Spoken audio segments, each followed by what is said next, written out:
Hello there, my name is Nicholas and thank you for checking out my video.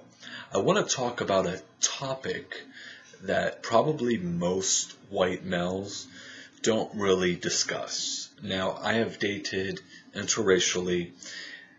I love dating outside my race. The topic focus of this video is hair. And speaking of hair, mine is a mess right now, but who cares? I cannot tell you how many times a black person has grabbed my hair, touched my hair. Hey, you have good hair. And I would always respond, well, I have greasy hair, just naturally. And I would tell them, you have nice hair too, but you have it all covered up. And I would often say, you're ashamed of your natural hair. That's what I would respond. But at that time, I was younger and really didn't know better, did not understand the impact the media or the powers that be have on others, different ethnic groups. A most recent experience that I've had was with this male around my age. I believe he's heterosexual, and he would ask to touch my hair. I'm not kidding you. And he's a bigger fella too, which makes it even more bizarre. But he would say, you know, you just have nice hair. If I had your hair, I would be much better off if I was as light as you are. I would be taken seriously.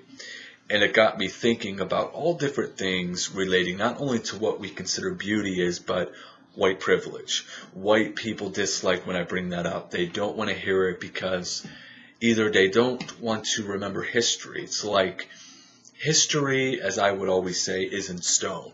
What you do, it's very difficult to reverse or take back, right? But being that I'm talking about beauty in this video, I don't want to get off topic. So I feel bad, especially for younger females growing up, even the men too, males, young boys, who are forced into this world of you're not appreciated for how you naturally look. The person who has the straight hair or the light skin is more appealing or attractive. And it just makes it even more difficult for, let's just say, a young black boy who needs, let's just say, a different person to emulate. Because whether we agree or not, when we're young, we copy or emulate what we see. And I feel that in the black community, we need more educated individuals, people who do not use their looks or their voice, meaning voice, as a singer or a rapper or an athlete, as someone to emulate. Even though those people work hard to get to where they're at, I would rather see more black people as businessmen or women.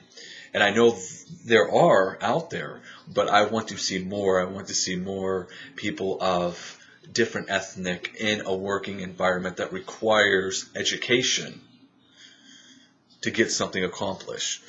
And I can tell you, I've been like fighting for this so much.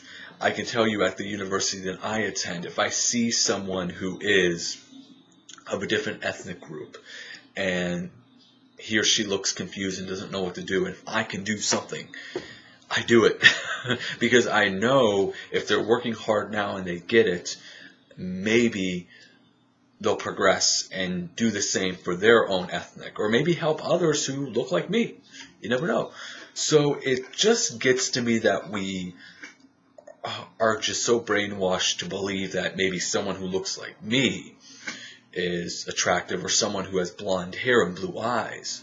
You know, I remember at one time I wanted to look more like my mother because I looked up to my mother more so than my father.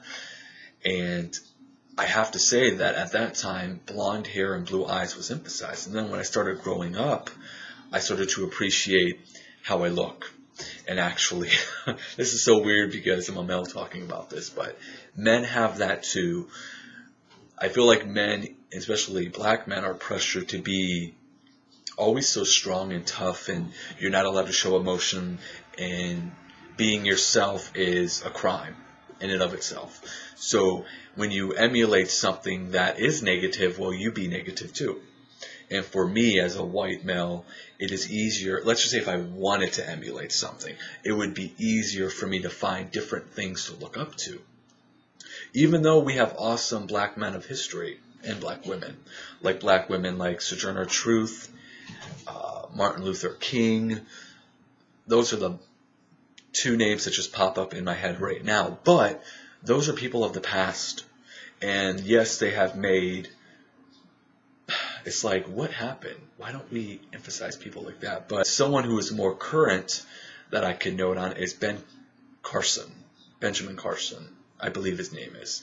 And he's a surgeon and spoke on behalf of just different things that we as Americans need to change. But before Barack Obama, which I have that saved because I don't really care for Barack Obama, no offense. So I just want there to be more that we see as